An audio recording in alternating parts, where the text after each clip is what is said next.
An earthquake with an estimated magnitude of 5.6 jolted Fukushima prefecture in northeastern Japan on Thursday. The meteorological agency says the quake occurred at around 7:05 p.m. local time with its focus off the coast of Fukushima prefecture. The agency says there was no tsunami. The tremor registered a maximum intensity of 5+ on the Japanese scale of 0 to 7. Tokyo Electric Power Company says so far there has been no problem with its operation to stabilize the reactors at the Fukushima Daiichi nuclear power plant. The utility also says no changes have been observed in data on radiation levels measured at monitoring posts near the crippled plant.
Japan's Fukushima Daiichi nuclear power plant can be viewed as being a step closer to a state of a cold shutdown.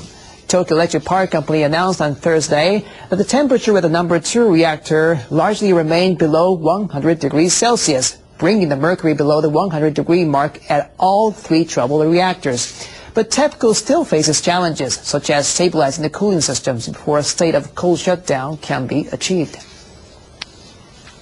100 degrees is a benchmark temperature for a cold shutdown, which is a goal for Step 2 of TEPCO's plan to contain the nuclear disaster.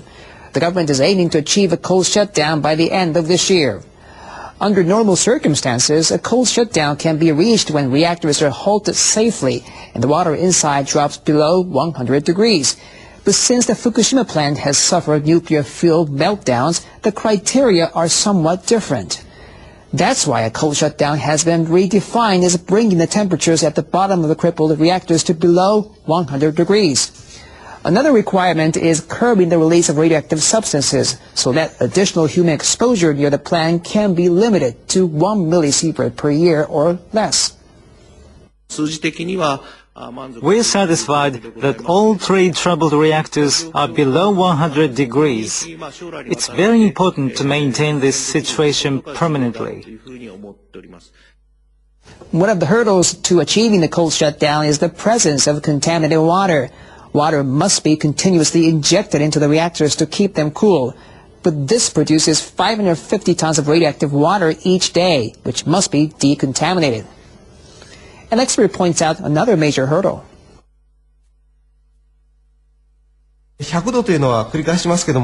100 degrees is only a benchmark point, and achieving this does not mean the reactors are safe. Another major earthquake and tsunami could strike, and the water cooling systems could suddenly stop working. If this happens, it's vital that the cooling process is resumed quickly before additional melting occurs. The Fukushima Daiichi nuclear power plant, an independent team of experts will soon start investigating the accident at that plant. Members of the lower house of the Diet passed the bill on Thursday that outlines what the new panel will be able to do. The legislation won unanimous support.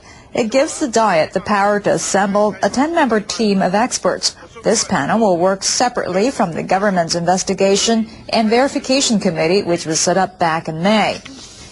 It will have the authority to summon witnesses and demand the submission of documents to clarify the cause of the Fukushima accident. The independent panel must submit a report to the Diet in 6 months. The bill to set up the team of experts is expected to pass the upper house on Friday.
The salmon fishing season has started in one of the disaster-hit areas in northeastern Japan. The port of Miyako suffered extensive damage by the tsunami in March. Around 400 salmon were unloaded at the port on Thursday. Female fish sold for $6 to $8 a kilogram in auctions, about the same as in an average year.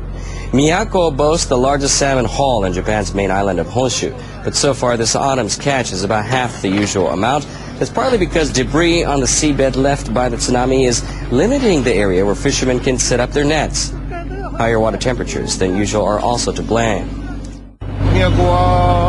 Miyako is a city known for salmon. Without the fish, we won't have vigor back in the port. The salmon fishing season will peak in November.